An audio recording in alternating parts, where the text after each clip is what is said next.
Sud Radio, 10h midi, Valérie Expert.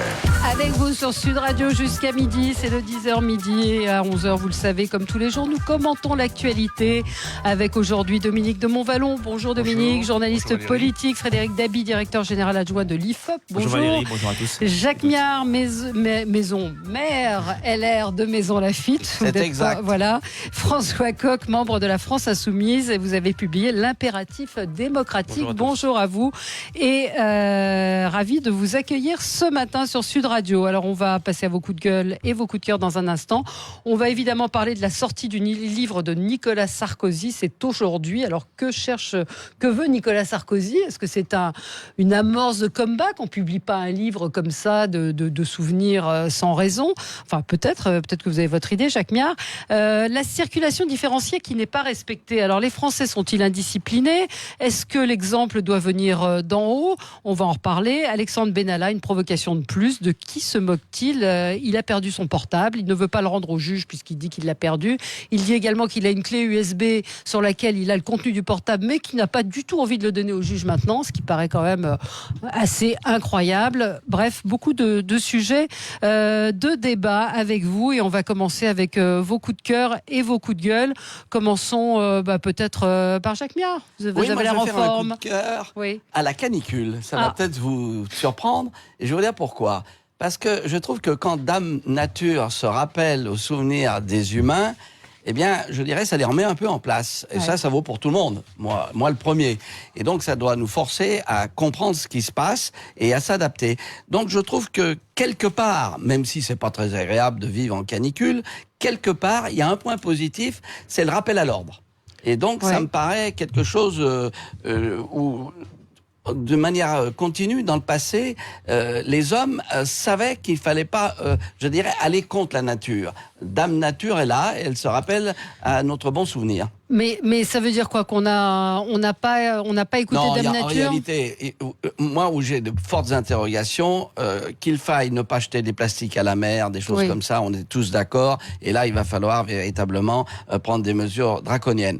Mais les causes réelles de ce réchauffement climatique, moi je suis très frappé par ce qui se passait au Moyen-Âge, au XIIIe siècle, où il y avait l'esturage. Qu'est-ce que c'est que l'esturage? Ce sont des contrats de pâturage sur des zones qui aujourd'hui sont couverts par des glaciers. Donc il y a des cycles. Et j'aimerais qu'on m'explique pourquoi. On a parlé du Groenland qui veut dire la terre verte. Donc il y a des cycles. Et donc bien évidemment l'homme a sans doute a une part de responsabilité. Mais ça va au-delà. Et moi j'ai rencontré pas mal de physiciens qui m'ont dit attendez, il faut quand même regarder l'ellipse solaire, etc. Et ça c'est passé, je dirais, par perte et profit. Donc j'aimerais qu'on m'explique un peu plus. Très bien, on demandera aux scientifiques de vous expliquer ça. Frédéric? Moi, c'est un coup de cœur dans la perspective du match demain de l'équipe de France. Non, pas vous, j'en peux plus, mais je n'en peux plus, vous me torturez. Alors, je peux faire un coup de cœur sportif, c'est Roger Federer, mais non, c'est bon, allez-y. Non, je trouve que c'est douloureux pour Valérie, mais elle va être obligée je ne vous écoute pas assez, ma chère Valérie. Non, mais tous les jours, on a des gens qui nous font le coup de cœur sur l'équipe de France. Alors, allez-y. Très très vite. Non, mais c'est sympa. D'arriver en quart de finale contre les Américaines qui, pour une fois, sont moins arrogantes que d'habitude et disent que ça va être plus dur, oui, que les Françaises ont un jeu particulier. Je suis un homme de chiffres, il y a un engouement populaire. Quand on fait 10 millions d'audience de téléspectateurs, c'est quand même quelque chose qui est assez Elles ont la cote, on est d'accord. Elles ont la cote. Ce qui est assez intéressant aussi, c'est de la provoque. Les Français sont des moutons. Non, je pense pas que les Français soient des moutons. On a vu des épreuves sportives. Mais c'est formidable de les voir unis autour de cette. Voilà, puis il peut y avoir une petite épopée par Omotessi avec ce qui s'est passé du côté des garçons en 2018. Et puis la bataille d'Hernani à laquelle on a en fait assisté ces dernières semaines. C'est pas du vrai football, etc. Ça rappelle ce qu'on disait il y a une trentaine d'années dans le tennis féminin. On se souvient d'un match du siècle entre Billie Jean King et un joueur de tennis pour montrer que petit à petit c'est un sport nouveau en France. Il y a peu de clubs, mais peut-être on est au début d'un engouement populaire comme on l'a vu aux États-Unis il y a une quarantaine d'années. Oui, vous avez peut-être je ne vous ai pas entendu. convaincu, mais c'est pas grave du tout. Si, mais ce sont des arguments. Hier, je ne sais pas si vous avez vu dans l'émission Quotidien, ils sont allés à l'Assemblée nationale pour interviewer des députés en leur demandant de citer 3 noms ou un nom de joueuses de l'équipe de France. Je peux en citer 3. Oui, mais les députés en étaient bien incapables. Le vous en êtes capable ou pas, Jacques? Non, j'en suis incapable, même pour les hommes. Je vous le dis tout net. Le problème, c'est pas un problème d'individualité, c'est un problème d'équipe. Ouais. Et donc, c'est une faute que d'aller demander le nom d'une telle ou d'un tel. C'est un travail collectif. C'est un travail, voilà, vous en seriez sorti comme ça, pas mal. Quotidien est souvent sur le ricanement vis-à-vis du personnel politique et ça n'apporte pas grand-chose. Est-ce que vous pouvez me donner véritablement le nom du secrétaire général des Nations Unies? Non, mais oui, si, bien sûr. D'accord. La directrice directrice du Fonds monétaire, le président de la Banque mondiale. Bien sûr, non, mais vous avez raison. Voilà, Du Fonds monétaire, c'est une Française, donc on oui, on le sait. Voilà. Mais nos auditeurs sont d'accord avec moi. Du pain, des jeux, la distraction pour les gueux, voilà. Bref. Non, mais c'est effectivement. Un coup de cœur plus politique ou un coup de gueule plus politique la prochaine fois. Alors, pour vous, François? Moi, ça sera un coup de gueule, comme souvent, sur la dissimulation de la part du gouvernement et de M. Castaner du décompte des signatures pour obtenir le référendum sur la privatisation d'aéroports de Paris. On a là un procédé qui est absolument absurde et totalement antidémocratique. On voit que même sur le site, il y avait des moyens de recollement qui étaient compliqués, quand bien même le gouvernement a refusé de donner à voir ce compteur et le gouvernement est intervenu pour aller bloquer la page qui permettait de faire ce recollement. Autrement dit, il y a une volonté délibérée de la part du gouvernement de ne pas donner à voir l'état d'avancement des signatures pour le référendum, de manière finalement à freiner la dynamique qui pourrait se constituer pour obtenir celui-ci. Sauf que ces signatures et le recueil de ces signatures est d'une nature très particulière. C'est un seuil qui est fixé. Autrement dit, l'évolution du nombre de signatures participe du mouvement qui permettrait d'atteindre ce seuil. Donc c'est un acte politique. C'est pire que ça, cher ami, parce que j'ai essayé d'aller sur le site et on m'a dit mais non, mais vous n'êtes pas sur les listes électorales d'une ville dont je suis le maire. Donc je suis tombé des nues. Sur les premiers jours, il y a des personnes sur 3 qui se connectaient, qui arrivaient à signer. Ils ont expliqué qu'ils ne s'attendaient pas à un tel engouement et à une telle affluence. Il y a eu la même chose avec les impôts, donc après ça a été rectifié. Mais c'est vrai que la disparition du compteur, comment on peut l'expliquer? Quelqu'un a une explication? Ils ne s'y attendaient pas. Il y a une douzaine d'années, il y avait eu un référendum sur le devenir de la Poste, un référendum papier qui avait, je crois, dépassé, je ne sais pas sous votre contrôle, 1 million de signatures. Alors voilà, est-ce que c'est un vrai bug? Est-ce qu'il y a un acte politique derrière? Je ne vais pas prendre position là-dessus, mais très clairement. Mais quelle est l'explication? Si ce n'est de vouloir freiner. En tout cas, il y a un vrai mouvement d'opinion c'est très intéressant, qui dépasse complètement le clivage gauche-droite où il y avait un vrai clivage privatisation-nationalisation, s'opposant très massivement, de l'ordre de 3/4 à la privatisation d'ADP. Il faut 4,7 millions de signatures pour mettre en place c'est 10% du corps électoral. Ce RIP. Et je ne sais pas, Dominique, vous avez une explication? Je n'en ai aucune. L'absence de communication officielle du gouvernement, donc c'est vrai que c'est assez compliqué. Donc autrement dit, maintenant c'est une chaîne humaine qu'il faut mettre en place pour arriver à contourner ce blocage, cet ostracisme gouvernemental sur la question. Le gouvernement met la démocratie sous séquestre.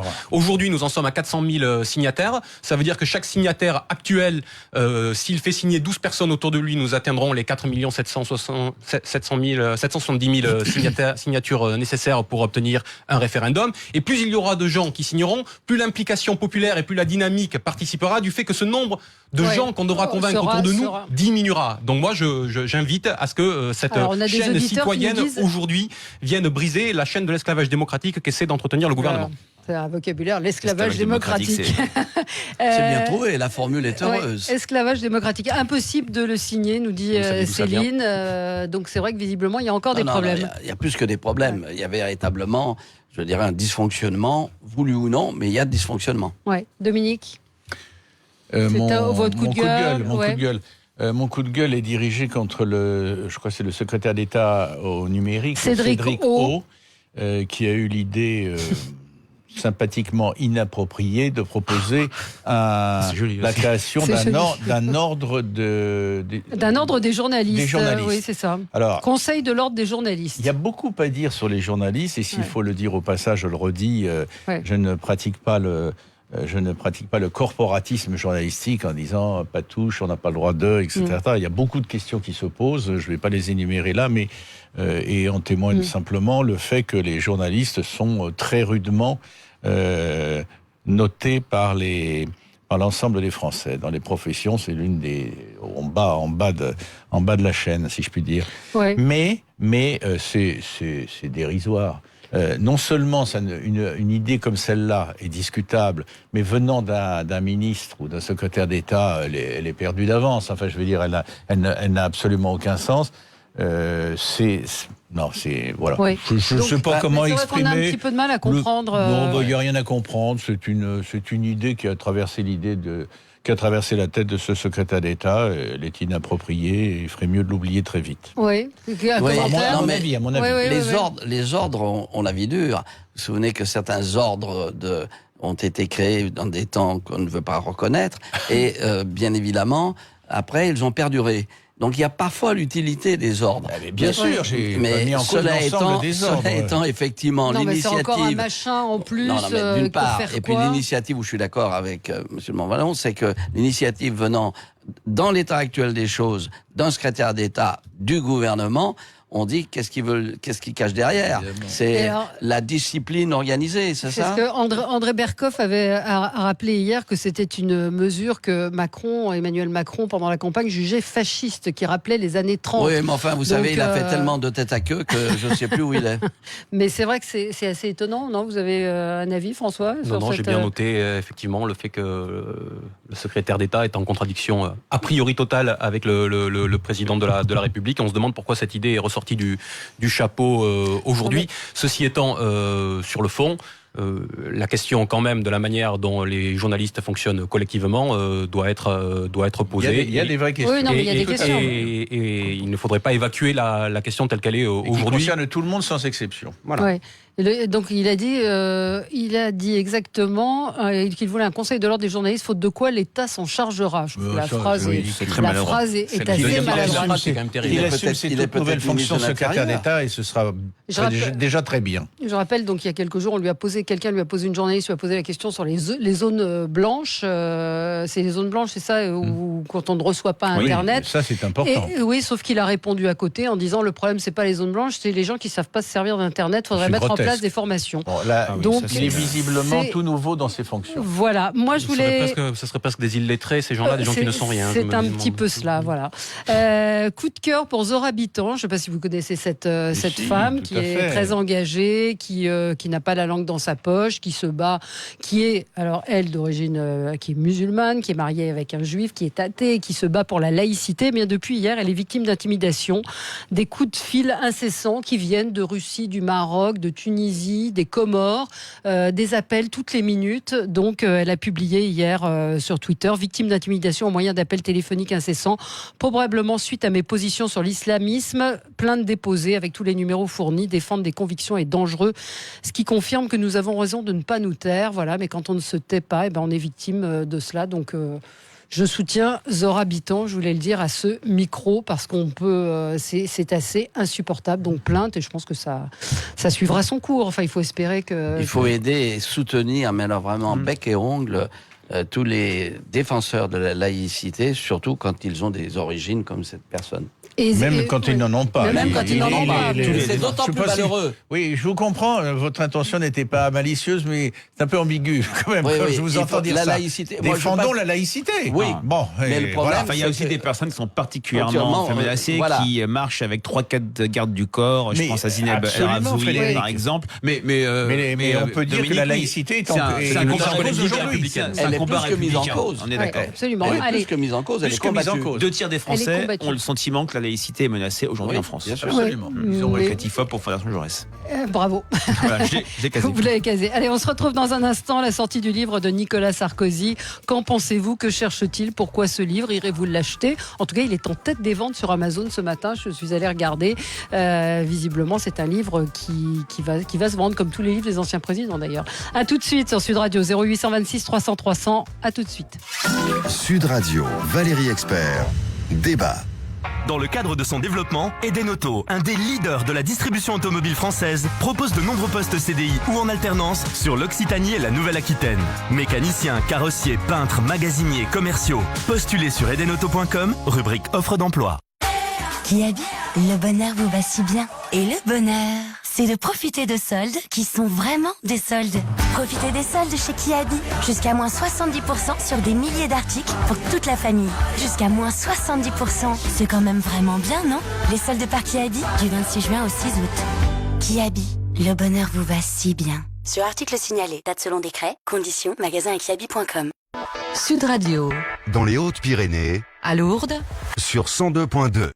Le château de Duras vous plonge dans l'ambiance du XVIIe siècle et vous fait découvrir la vie de château. Après les appartements de la Duchesse en 2018, découvrez en nouveauté dès le 20 juin les appartements du Duc, meublés en partenariat avec le Mobilier National. Grandes et petites salles à manger, salon de billard, chambre du Duc et de la Duchesse, salon de compagnie, salle des maréchaux, chapelle privée. Appréciez les meubles d'époque, canapés, tapisseries, guéridons. Le château de Duras dévoile la vie des Ducs en Nouvelle-Aquitaine. Cet été à Leucate, vous avez rendez-vous avec les auteurs à la plage. Une manifestation littéraire unique pour rencontrer les auteurs en vogue dans un cadre de rêve. De nombreux écrivains, prix Goncourt, jeunes romanciers, journalistes, comédiens, sportifs vous attendent sur les quais de Port-Leucate. Jacques Séguéla ouvre l'événement et évoque son dernier livre, Le Diable s'habille en GAFA, mardi 2 juillet à 19h. Philippe Besson vous présente Dîner à Montréal, samedi 13 juillet à 19h. Plus d'infos sur www.leucate.fr en partenariat avec le Centre méditerranéen de littérature. Intersport. L'histoire d'Eric, c'est l'histoire d'une rencontre avec les chaussures Adidas Racer chez Intersport. Eric, il les adore, alors il en a pris 10. Eric, je te rappelle que t'as que 2 pieds. Sacré Eric! À partir du 26 juin chez Intersport, profitez de soldes exceptionnels sur les plus grandes marques de sport. Par exemple, les baskets Adidas CF Racer sont à 34,99€ au lieu de 69,99€, soit 50% de réduction. Intersport, le sport, la plus belle des rencontres. Conditions, date et liste des magasins participants sur intersport.fr.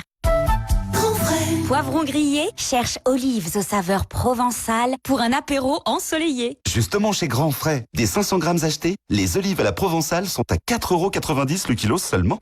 Le meilleur marché, c'est Grand Frais. Jusqu'au 6 juillet, disponible au bar à olives. Magasin participant sur grandfrais.com. Pour votre santé, évitez de grignoter. Sud Radio, 10h midi. Valérie Expert. Avec vous sur Sud Radio, on est ensemble jusqu'à midi pour le 10h midi. Nicolas Sarkozy publie aujourd'hui un livre Passion, tiré déjà à 200 000 exemplaires, dans lequel il revient sur sa vie sans ordre chronologique. Ce ne sont pas des mémoires. Il s'arrête en 2007, la date de son élection. Donc il a eu envie d'évoquer des passages, des moments de sa vie. Donc il parle de son divorce, il parle également de ses relations avec François Fillon. Déjà, avant de parler du fond, comment vous comprenez, vous, Jacques Miard, la publication de ce livre? Je connais un peu Nicolas Sarkozy. Oui, c'est pour ça que je vous pose la question. Je me suis parfois opposé à lui et il a dit, si vous connaissez quelqu'un qui est capable de manipuler Miard, vous me le présentez. Donc je ne vais pas me laisser manipuler dans un sens ou dans un autre. C'est un homme qui a une passion, effectivement, pour la Res Publica et, je dirais, l'action politique. Et qu'il fasse aujourd'hui part aux Français de ce qu'il a ressenti ou de ce qu'il ressent encore sur la politique est tout à fait légitime. Est-ce que ça signifie un retour ?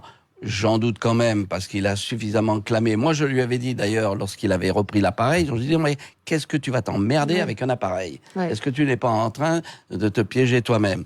Et donc, je crois qu'effectivement, est-ce qu'il sera Cincinnatus ? On verra. Mais on en est encore loin. Rappelez qui est Cincinnatus Cincinnatus, c'est ce Romain qui était derrière sa charrue et qu'on est venu chercher pour rétablir la République. Bon, vous pensez que c'est ce dont il a envie? En gros, posons clairement la question. Est-ce qu'il a envie de revenir? Oui, mais dictateur républicain. Mais ce qui est certain, c'est que, à mon avis, il regarde toujours la situation politique. Il donnera toujours, je dirais, un jugement ou quelques phrases sur la situation politique. Maintenant, est-ce qu'il est en capacité de revenir, parce que c'est un long parcours, On verra, mais il faut jamais jurer de rien. Mais est-ce que c'est ce qu'il a derrière la tête, à votre avis? Il a un besoin, et ça c'est tout à fait légitime parce que je le partage, d'exister et dire je suis toujours là. Et ça c'est vrai. Mais est-ce qu'il y pense toujours en se rasant le matin? Je n'irai pas jusque là parce que premièrement parce qu'il vient de se faire laisser pousser légèrement la barbe, donc il se rase un peu moins. La dernière fois que je l'ai vu, mais ce qui est clair, c'est qu'il a toujours un discours qu'il peut tenir et un certain nombre. Ce qu'il dit n'est pas, je dirais, inaudible, et ce qu'il dit n'est pas incompréhensible et peut toucher les Français. Oui, alors on rappelle, Frédéric Dabi, qu'il arrive dans votre dernier sondage IFOP Sud Radio en tête, derrière Nicolas Hulot. Tout à fait. Il est deuxième personnalité préférée, ce qui ne lui était jamais arrivé, même pendant son épopée avant la campagne présidentielle de 2007. Ce qui frappe, c'est que c'est un vrai refuge pour les sympathisants de droite. Dans une enquête IFOP pour le JDD, c'est celui qui était perçu comme incarnant le mieux la droite. Dans cette enquête de popularité, il arrive nettement en tête. Il est aussi très soutenu par la République En Marche. C'est-à-dire que la sainte alliance que l'on voit sur beaucoup de questions d'opinion entre sympathisants LR et sympathisants En Marche, sur les questions de réforme, sur les questions de personnalité, là, on la retrouve pleinement sur Nicolas Sarkozy. Maintenant, est-ce qu'il va revenir? Est-ce qu'il veut revenir? Je n'en sais absolument rien et personne ne peut le dire. En tout cas, quand on voit l'état des Républicains aujourd'hui et le désarroi relatif du peuple de droite, oui, il peut apparaître comme un recours, mais c'est une décision personnelle, sans oublier qu'il y a aussi un agenda judiciaire qui peut-être le contraint. Oui. François. Oui, je crois qu'il y a effectivement deux dimensions. Et la première, qu'il ne faut surtout pas occulter, c'est que Nicolas Sarkozy va être jugé en correctionnel pour corruption et trafic d'influence dans les mois qui viennent. Pour l'affaire des agendas de l'affaire Bettencourt, et qu'il y a encore l'épée de Damoclès qui pèse sur lui de l'affaire Big Malion. Donc Nicolas Sarkozy est quand même sans doute tenté de jouer l'opinion contre le pouvoir judiciaire et de surfer un petit peu sur la dynamique qu'il pourrait jouer. Donc ne nous y trompons pas, je pense que ça tombe dans cette temporalité-là et pas par hasard. Après, il y a aussi une dimension politique. Nicolas Sarkozy a fait le constat, comme tout le monde, de l'échec du macronisme et de la République En Marche en tant que mouvement, c'est-à-dire l'incapacité de la République En Marche et d'Emmanuel Macron à pouvoir et à avoir été le chaînon manquant démocratique entre les gens et la représentation. Donc de fait, il analyse ça comme le fait qu'il y a besoin d'un nouveau lien peut-être plus direct. C'est pas mon avis, mais je pense que ça peut être le sien entre le peuple et celui ou celle qui est amené à le diriger, et il se place en position de recours. Il le fait d'autant plus facilement que LR a été emporté lors des dernières élections européennes et qu'après l'effondrement de la social-démocratie dans les 2 dernières décennies, c'est au tour de la démocratie chrétienne d'être de plus en plus fragilisée et la droite en cours d'explosion et de recomposition. Oui, Dominique. Écoutez, depuis 24 heures, j'ai entendu les extraits qui étaient proposés sur les différents écrans, les extraits du bouquin. Je les ai lus plutôt, je les ai regardés. J'ai entendu les quelques-uns qui ont déjà lu le livre. Je n'ai pas lu le livre. Non, en revanche, au moment où vous me questionnez, j'ai lu l'excellentissime interview de Sarkozy dans Le Point. Pourquoi excellentissime? Parce que le problème, c'est que quel que soit le regard que l'on porte sur Sarkozy, ça c'est du journalisme. Heureusement, c'est pas une exception exceptionnelle, mais c'est pas toujours le cas. C'est-à-dire que ceux qui sont là, ceux qui l'ont interviewé, mais les confrères qui l'ont interviewé ne sont pas venus nous imposer leur grille de lecture, leur truc. Ils ont posé des questions qui nous permettent de voir un personnage au naturel, revenu au naturel, qui est très passionnant parce que il est transgressif, il a vécu plein de choses et il les raconte avec les risques que ça implique, brut de décoffrage. Je veux dire, pas naïvement, mais enfin, je veux dire, il y va. Au moins, c'est pas politiquement conforme. Alors, moi, ce qui m'étonne, mais je comprends totalement votre question, Valérie, mais ce qui m'étonne, c'est que le livre est à peine entre nos mains. Il n'est pas dans mes mains, il le sera cet après-midi. Que déjà, on se dit, mais qu'est-ce qu'il cherche? Oui, mais attendez, sans savoir ce qu'il y a dans le livre. Moi, j'en sais rien, je vais vous dire. On ne prête qu'aux riches. Non, mais moi, oui, alors, deux choses que j'ajoute. Premièrement, j'ai lu avec passion l'interview avec beaucoup d'intérêt, faut enlever passion, du Point, et je vais lire avec passion, et pardonnez-moi, il faut pas le bouquin quand je l'aurai cet après-midi, parce que quand je l'aurai acheté cet après-midi, parce que vous parlez d'autres présidents, patrons, etc. on se fait un devoir de les lire. Oui. Mais souvent, ça nous tombe des mains. Oui. Là, c'est comme un polar politique. Attendez, c'est bien ça dont il s'agit. On ne sait pas, on ne sait pas. Si. Alors attendez, on va y revenir. On a des appels 0826 300 300. Est-ce que vous irez acheter le livre de Nicolas Sarkozy? On attend vos réactions sur Sud Radio. À tout de suite. Sud Radio, Valérie Expert, débat. Garçon, quel est le plat du jour? Eh bien, le plat du jour, c'est l'alerte discount. Je dois filer. Aujourd'hui, la barquette de filet de colin d'Alaska pané est à 2,50 € chez Netto. Netto, le discounter qui fait la différence. Barquette de 220 grammes environ, soit 11,36 € le kilo, transformé en France, magasin participant sur netto.fr. Pour votre santé, bougez plus. AXA.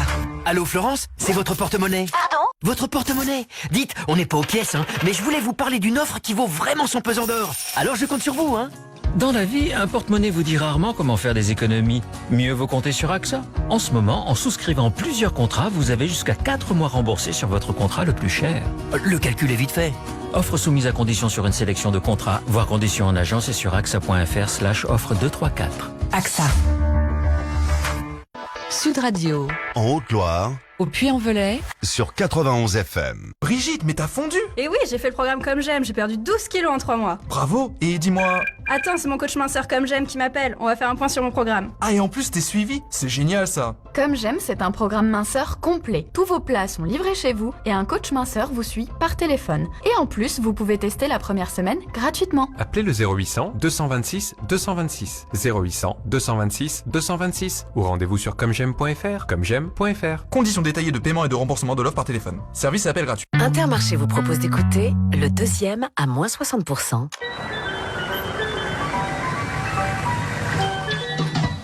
En ce moment, chez Intermarché, pour l'achat d'un paquet de cônes vanille Adélie, le deuxième est à moins 60%.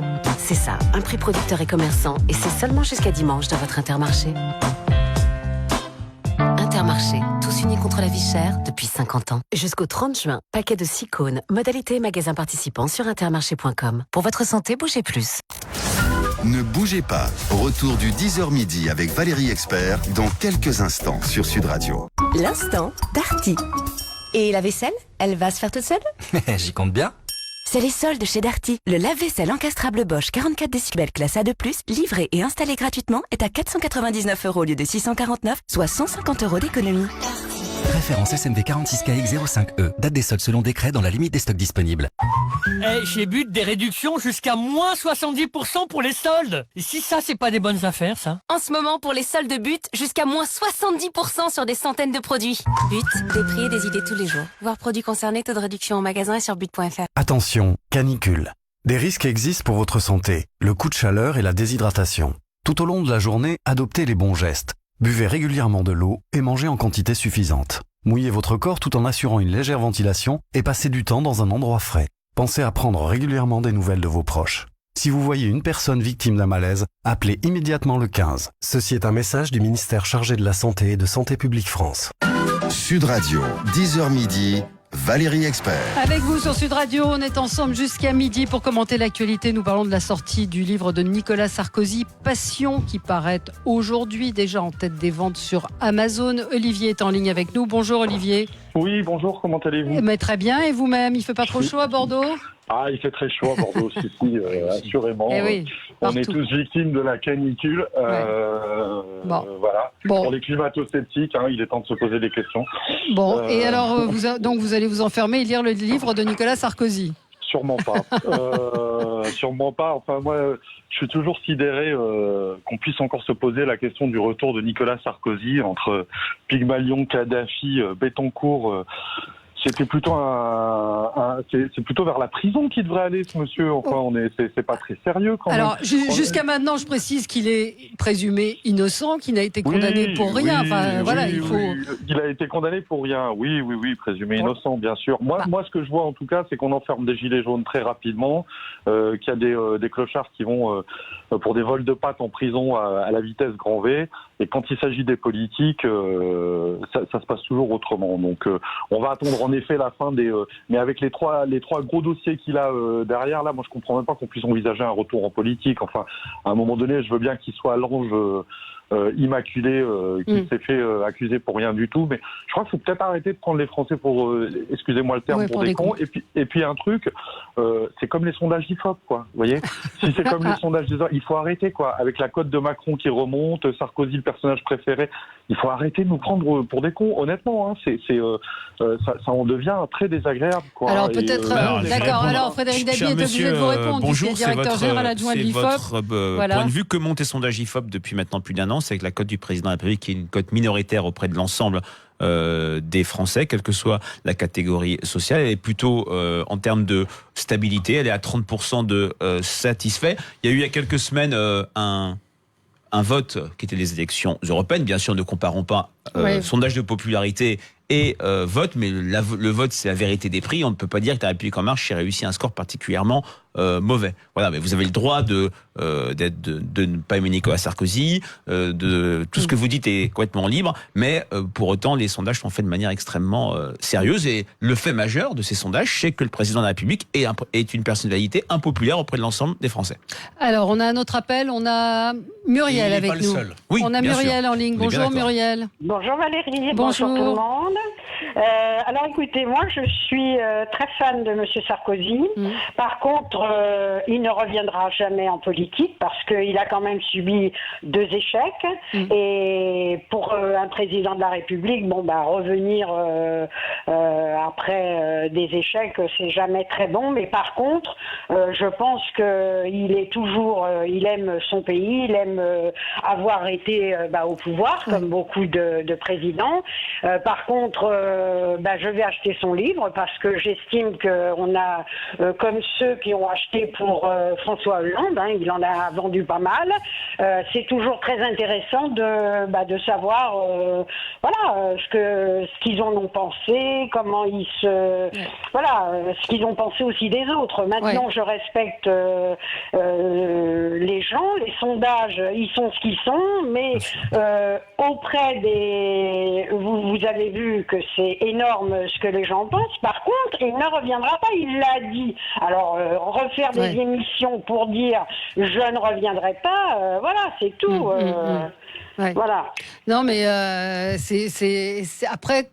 cette phrase un peu marronnier qui dit « tant qu'on n'est pas mort en politique, tant qu'on n'est pas mort, on n'est jamais mort en politique ». Je vais vous dire une chose. Ce qu'exprime cette femme, c'est ce que nous ressentons chez certains militants qui sont véritablement pro-Sarkozy et le socle n'a pas bougé. Cela étant, c'est pas l'hyper-majorité. Et puis, effectivement, la deuxième réflexion qu'on peut se faire, je dis souvent, qui aurait mis un copec sur François Mitterrand après l'attentat de l'Observatoire. Et pourtant, il est revenu longtemps après, c'est vrai qu'il était plus jeune. Donc, moi, j'ai une formule, tant qu'on n'est pas au Père-Lachaise, on a toujours ses chances. Donc c'est ça, vous reprenez la phrase.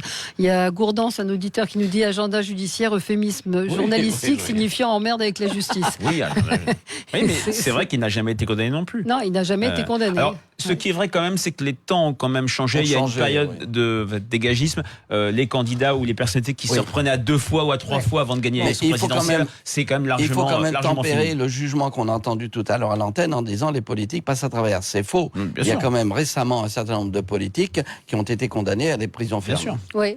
Non, il y a quelque chose qui plaide pour Nicolas Sarkozy, c'est que dans cette forme de recomposition de la sphère politique aujourd'hui, à partir du moment où on considère, c'est mon cas, que cette décomposition va se faire sur 3 gros blocs qui vont choisir une ligne de faille qui va créer une dichotomie de leur propre espace, un côté majoritaire, un côté minoritaire.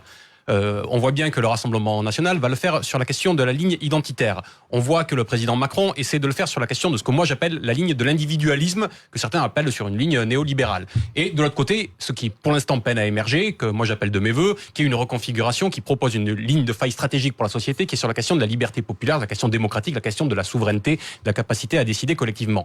En tout cas, ce qu'on constate, c'est que Nicolas Sarkozy se trouve quasiment au carrefour des 2 premières lignes de faille que je viens d'évoquer. Donc ça plaide pour cette capacité. Après, moi, je suis d'accord avec vous. Les temps sont en train de changer et les gens aspirent aujourd'hui à reprendre la décision en main. Et cette vague, qui n'est pas simplement une vague dégagiste, qui est une vague de réappropriation de notre citoyenneté, de notre souveraineté collective, eh bien, celle-là fait que je pense qu'il n'aura pas les moyens de remonter sur le cheval. De toute façon, sur la souveraineté collective que vous mentionnez, puisque moi, je suis soi-disant un souverainiste de droite, je peux vous dire que c'est ce qui se passe dans tous les pays du monde. Ouais. C'est qu'il y a la réappropriation, effectivement, d'actions régaliennes pour contrôler l'hyperlibéralisme qui n'a plus de règles. Et l'économie financière. Alors, attendez, juste Frédéric. Non, je disais que ce que vous dites se retrouve complètement à l'échelle locale. Dans quelques mois, ce sont les élections municipales. On a vraiment un vrai bouillonnement sur vouloir être associé aux décisions qui sont prises, et une attente la plus forte dans la perspective des projets municipaux, c'est une co-construction entre les citoyens et les élus, entre les représentants et les représentés. Oui, Dominique. Non, mais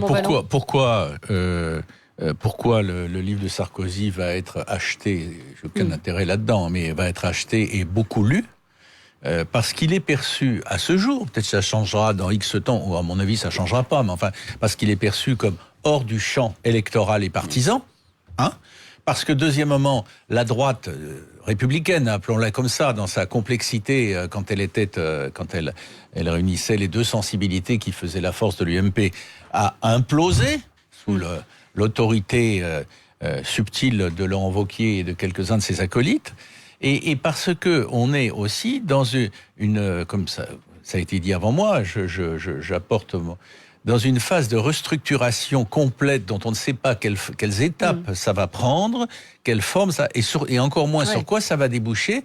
Et en ce sens, ce bouquin dont pour partie, j'ai dit tout à l'heure qu'il avait une dimension un peu de polar, on s'emmerde pas avec Sarkozy en le lisant, peut-être dans la vie, mais on s'emmerde pas avec Sarkozy quand on lit Sarkozy. Il est assez cash, je pense. Il parle de son divorce. Il est cash et il raconte des trucs. Alors on peut être d'accord ou pas, mais et il va peser. Il pesera par sa parole libre ou libérée. Et il pesera parce que les autres, ils sont où? Mais ils sont où? La droite, ça se limite quand même pas à Marion Maréchal, quel que soit son talent potentiel. Quelques extraits. L'ancien président se paie ses opposants. Ségolène Royal, capable d'affirmer quelque chose dont elle ne croit pas un mot. Également François Fillon, cassant, rancunier et au profond mal-être. Il parle de Dominique de Villepin comme quelqu'un de perché dans un monde virtuel.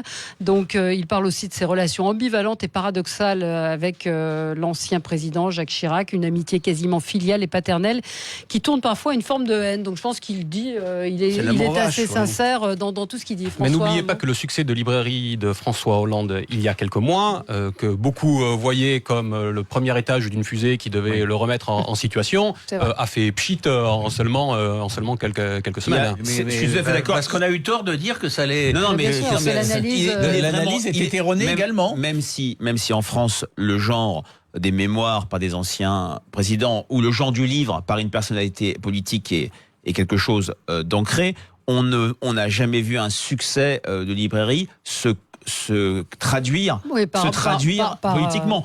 Nicolas Sarkozy, reparlons de lui. Il sort un livre au moment de sa candidature en septembre 2016 lors de la primaire. Le titre du livre m'échappe, mais vous le trouverez. Ça n'empêche pas un score extrêmement décevant. Le pouvoir et la vie de Valéry Giscard d'Estaing, 3 tomes, ont été des véritables succès, mais jamais il y a eu le début d'une ouverture d'une fenêtre ou un retour de Giscard d'Estaing dans la vie politique nationale. Je pense que c'est François Coq qui a raison. L'opportunité de ce livre, ça correspond au calendrier judiciaire pour reprendre ce que c'est-à-dire aux emmerdes judiciaires. Je pense honnêtement, personne ne peut le dire. On peut faire cette hypothèse-là, mais c'est quelqu'un qui est toujours extrêmement consulté, qui est encore dans la vie politique sans y être vraiment. C'est une première partie. D'ailleurs, il s'arrête en 2007. Il s'arrête à sa victoire en mai 2007. Oui, moi je pense qu'il faut analyser ce livre comme étant la volonté de dire voilà ce que j'ai vécu, je vous le livre. Comme je dirais. Pourquoi maintenant? Mais parce qu'il y a un moment, pourquoi pas? C'est tout. C'est pas une question de poser. Mais que c'est un rapport avec ce qu'on a appelé ou ce qu'on appelle le calendrier judiciaire, soit. Mais je veux dire. Non, parce qu'il a fallu l'écrire quand même. Il a des choses à raconter. Il a envie de les raconter. Il veut pas être réduit à des histoires de corruption dont il aura à rendre compte devant la justice. Il a encore le droit à une existence autrement que ce que le monde médiatico-politique. Les salonnards parisiens, vous voulez dire? Non, je veux pas être là-dedans parce qu'en plus j'y serai justement. C'est quand même hallucinant que ce livre est à peine en librairie, achetable depuis ce matin, et que la seule question est de savoir si Sarkozy va revenir. La réponse est non, il ne reviendra pas. Et la deuxième réponse est le livre sera acheté et au-delà de ce que prévoit l'éditeur. Il a le droit de l'écrire, mais on a le droit de penser aussi que c'est quelqu'un de pas si idiot que ça et qu'il a une ou deux petites idées derrière la tête quand même. Mais bien entendu, mais l'un n'empêche pas l'autre. Le propre du politique, c'est de marquer de mettre des marqueurs. Donc il met ce marqueur en disant coucou, je suis toujours là, et puis on verra. Donc il ne faut pas jeter... La vie politique à droite ne se résume pas au dialogue entre Marine Le Pen et Marion Maréchal. Voilà, allez, c'est ce que je pense. Sacha nous dit libre à chacun de l'acheter ou pas. C'est aussi ça la démocratie, pouvoir publier, acheter, s'exprimer comme on le souhaite. Il a réussi quand même. Non, mais parce que j'ai un collaborateur qui l'a acheté hier et qui, moins de 20 € pour 380 pages. Un bon rapport qualité-prix, c'est ça. Allez, on se retrouve dans un instant. On va parler du énième épisode de l'affaire Benalla avec Le Point qui nous apprend également encore. Enfin, il y a des épisodes, on compte même plus. Un mystérieux fric-frac. Donc déjà, il a perdu son portable. Il veut pas rendre la clé USB sur laquelle il y a le contenu du portable. Et là, il y a un de ses proches qui le coffre-fort vient d'être cambriolé. On n'a pas piqué les bijoux ni l'argent, mais on a volé des documents et des armes. Tiens donc. Allez, à tout de suite. Sud Radio, Valérie Expert, débat. Alors, je fais un brushing cette fois ou bien on les laisse naturels? Oh, moi je préfère quand c'est... La discount, je dois filer. Aujourd'hui, les 4 éclairs au chocolat ou au café sont à 2,30 € chez Netto. 2,30 €. Netto, le discounter qui fait la différence. 320 grammes, soit 7,19 € le kilo, magasin participant sur netto.fr. Pour votre santé, limitez les aliments gras et les sucrés. Ford. Pendant les ventes à l'américaine Ford, venez découvrir le Ford Kuga FlexiFuel au superéthanol E85 et payez votre carburant 2 fois moins cher. Parfait, Georges. Sauf que c'est pas Ford, c'est Ford. OK, Teddy, sauf que moi, c'est pas George, c'est George. C'est ce que j'ai dit. Profitez des ventes à l'américaine pour découvrir le Ford Kuga FlexiFuel au superéthanol E85 et payez votre carburant 2 fois moins cher. C'est Teddy qui l'a dit. Carburant 2 fois moins cher en comparaison. Prix moyen des carburants classiques constaté le 28 mai 2019 sur prix-carburant.gouv.fr. Voir Ford.fr. Sud Radio, dans le Tarn, à Castres, sur 104.7. Leclerc. Allô, belle maman? Oui. Dites, je voulais vous parler de votre buffet à déménager. Ah oui, encore merci. Alors, le véhicule utilitaire de 6 mètres cubes, 9 € par jour chez Leclerc. 9 €, c'est tout? Oui, 9 €. Et dans 6 mètres cubes, on en met. Tout ce qui compte pour vous existe à prix Leclerc. Prix de location journalier du 6 mètres cubes. Assurance comprise hors frais kilométriques. Offre selon la disponibilité dans les magasins participants. Voir modalité en magasin et sur le site location.leclerc. Mais vous avez des gens pour vous aider pour le buffet? J'ai un gendre adorable. Quoi? Comment? Hein? Sud Radio sera en direct des Francopholies de La Rochelle. Et on vous invite à venir avec nous. Vous voulez voir M, Jérémy Frérot, Angèle, Zazie, Patrick Bruel, Boulevard Désert, 3 cafés gourmands et beaucoup d'autres. Cette semaine, écoutez Sud Radio et à tout instant, gagnez vos places et même des places VIP pour les Francopholies du 10 au 14 juillet à La Rochelle. Sud Radio. Kiabi, le bonheur vous va si bien. Et le bonheur, c'est de profiter de soldes qui sont vraiment des soldes. Profitez des soldes chez Kiabi. Jusqu'à moins 70% sur des milliers d'articles pour toute la famille. Jusqu'à moins 70%. C'est quand même vraiment bien, non? Les soldes par Kiabi du 26 juin au 6 août. Kiabi, le bonheur vous va si bien. Sur article signalé, date selon décret, conditions, magasin et kiabi.com. Mademoiselle, je suis désolée, au lieu de Marseille, votre bagage a embarqué pour je sais plus où, mais loin. Ma valise est perdue. Ne pleurez pas. Mais je pleure de joie. Destination Sarenza. Des chaussures et des vêtements stylés et des soldes jusqu'à moins 60%. Conditions sur le site. Sud Radio, parlons vrai. À tout instant, réagissez, prenez la parole. Entrez dans le débat sur Sud Radio. 0826 300 300. Seulement 5 centimes par appel. Sud Radio, 10h midi. Valérie Expert. Et on reparle d'Alexandre Benalla qui a malencontreusement égaré son téléphone, qui ne répond pas au juge, qui dit au juge qu'il ne communiquera pas la clé USB sur laquelle il a le contenu de son appareil téléphonique. J'ai conservé les clés sur une clé USB que je compte communiquer, mais pour l'instant je ne souhaite pas dire où elle se trouve. Donc c'est un petit peu lui quand même qui mène l'enquête. On apprend ce matin via Le Point et Aziz Zemouri que encore des éléments un petit peu curieux se sont produits, puisqu'il y a eu un cambriolage chez Johan Petit, qui est le patron de France Close Protection, qui est l'ex-employeur d'Alexandre Benalla. C'est celui qui avait récupéré le contrat de protection de la famille de l'oligarque russe. Et donc, il a déposé plainte ce week-end pour un cambriolage de son coffre-fort qui renfermait des armes et divers documents. On n'a pas touché aux bijoux ni aux billets de banque. C'est un sacré coup de sparadrap pour l'affaire. Hein. Parce qu'il y avait déjà ce fameux coffre qui avait disparu chez Benalla et sur lequel il y a eu tout un tas d'hypothèses. Dont acte, mais ce qui est certain, c'est que cette affaire, c'est une poupée gigogne, quoi. C'est les poupées russes. Et on sait très bien qu'il y a des connivences avec un certain nombre d'oligarques, des choses comme ça.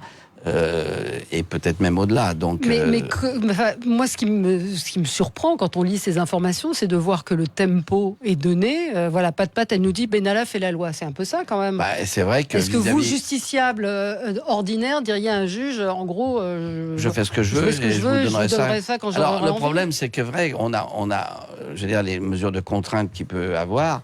En règle générale, quand il y a un juge d'instruction, ils ont des méthodes en disant. Vous voulez pas me parler, très bien, je vous garde plus qu'en garde à vue, je vous mets en prévention. C'est arrivé souvent. Mais là, on verra bien si ce sera le cas ou pas. Ce qui est certain, c'est que cette affaire est loin d'être terminée. Alors, on a en ligne avec nous Jean-Paul. Jean-Paul, bonjour. Oui, bonjour. Bonjour à vos auditeurs. Bonjour. Qu'est-ce que vous vouliez nous dire ? Tout au long de l'année, qu'il fait trop exemplaire. On vous entend pas, Jean-Paul, la ligne est mauvaise. François Coq. Bon, Benalla est un ripou de la République. Et un ripou de la République parce qu'il a été installé au cœur de la République par le président Macron. Ça, c'est un fait. C'est pas de la diffamation ? Non, c'est pas, peu importe qu'il fasse ce qu'il en veut. J'assume. Par contre, là où moi je suis interrogé, c'est que je voudrais pas que Benalla soit l'arbre qui cache la forêt. Je reviens sur l'histoire du téléphone portable. On nous dit que ce téléphone portable a été perdu et qu'il ne veut pas le donner. Mais par contre, ce qu'on sait et ce qu'on a appris hier, c'est que ce téléphone portable a été allumé le matin de sa garde à vue, le 21 juillet 2018, pour passer un coup de fil au conseiller élyséen Ludovic Schecker. Il a été éteint ensuite pendant la garde à vue de M. Benalla et il a été rallumé le soir à sa sortie de la garde à vue pour passer un nouveau coup de fil. À qui ? Au directeur de cabinet de Brigitte Macron. Mais enfin, c'est quand même ça, moi, qui m'intéresse. Qu'est-ce que c'est que ce faisceau, ce rayonnement qui part de M. Benalla et qui va jusqu'aux plus hautes institutions de la République ? Et qu'est-ce qui se cache derrière Alexandre Benalla ? Finalement, Alexandre Benalla, c'est quantité négligeable là-dedans. Moi, je voudrais bien savoir qu'est-ce qui, depuis 18 mois, est caché aux Françaises et aux Français dans cette affaire.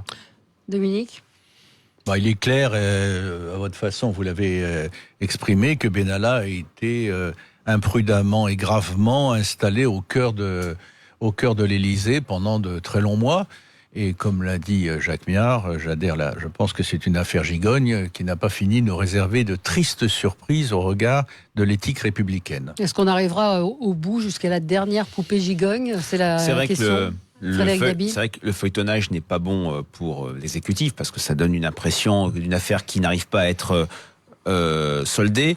Quand même, je suis frappé par la lassitude relative des Français vis-à-vis de cette affaire. Et lassitude dans quel sens ? C'est-à-dire, d'une part, les différents rebondissements sont beaucoup moins mémorisés. C'est le baromètre fiducial pour Match et Sud Radio que les précédents.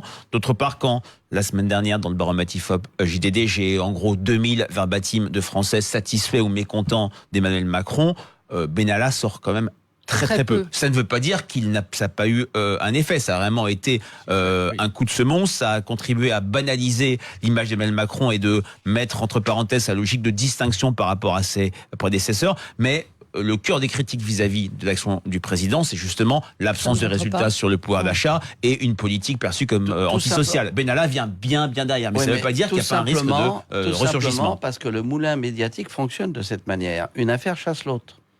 Et donc, si ça revient parce que c'est une affaire poupée gigogne, ça va revenir devant. Et on va retrouver la fameuse phrase « qu'ils viennent me chercher ». Donc, c'est quelque chose qui est du sparadrap et qui va continuer à alimenter, je dirais, les commentaires. Alors, on a Jean-Paul, on a retrouvé Jean-Paul. J'espère que la ligne est meilleure. Bonjour Jean-Paul. Oui, bonjour. Alors, c'est mieux. On vous entend mieux. Qu'est-ce que vous vouliez nous dire ? Écoutez, je pense que dans une période comme aujourd'hui, on demande beaucoup d'exemplarité aux Français sur l'écologie, sur l'économie, sur les efforts à faire et tout ça. Alors, encore une fois, malheureusement, l'exemplarité ne nous est pas donnée par l'exécutif. Ça, c'est un problème, même si l'affaire Benalla peut paraître aux yeux de beaucoup un détail. Mais voilà, encore un qui s'accumule où, depuis des décennies, les Français sont invités à être exemplaires. Mais on s'aperçoit que partout, il n'y a que mensonges, truchements, arrangements avec les lois.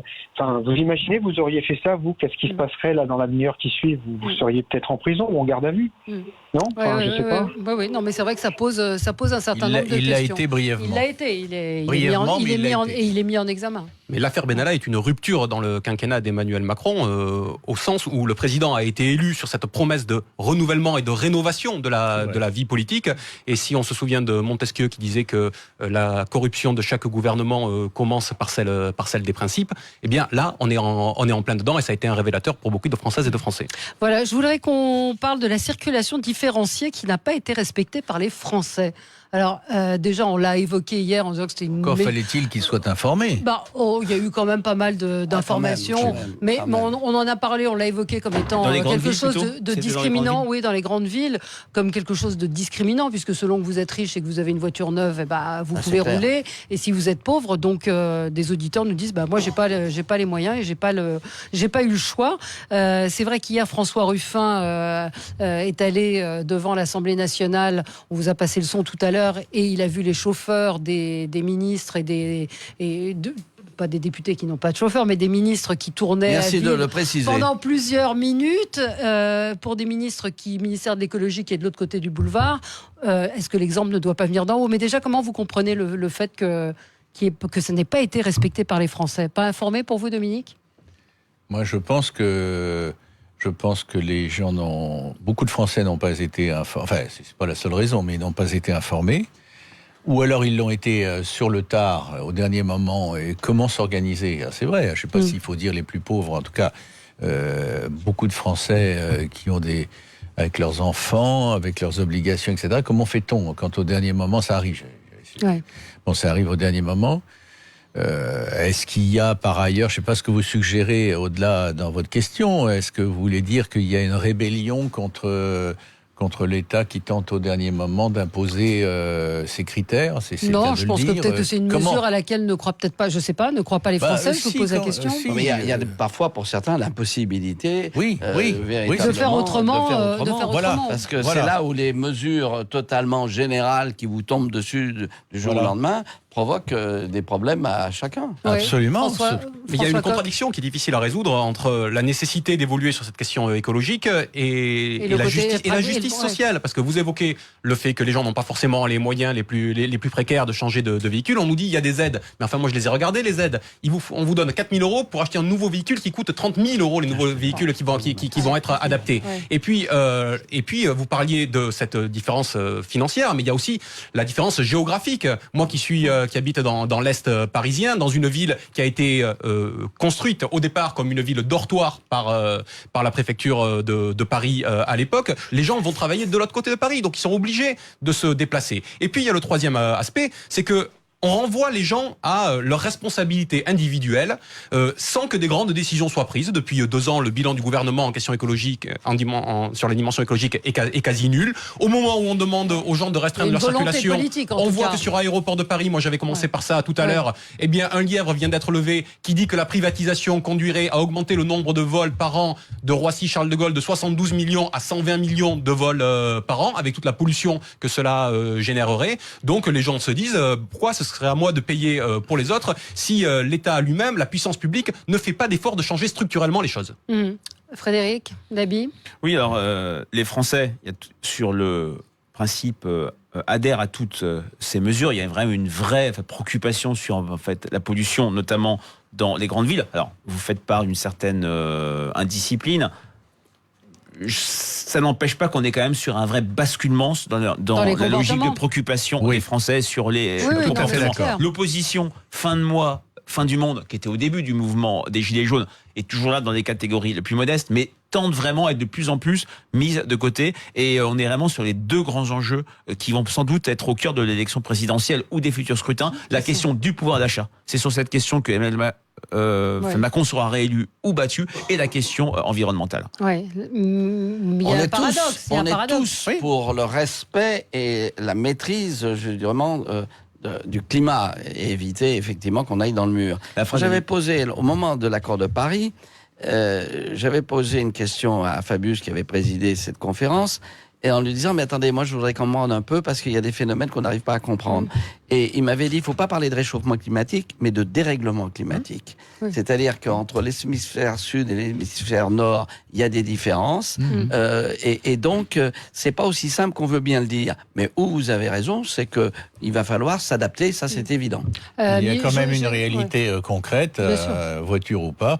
C'est que c'est étouffant. Ceux qui ont une tendance dans les grandes villes et peut-être aussi ailleurs, tendance à l'allergie, suffoquent. 7000 morts par an en Ile-de-France. Et il y a quand même... La dimension environnementale est perçue par...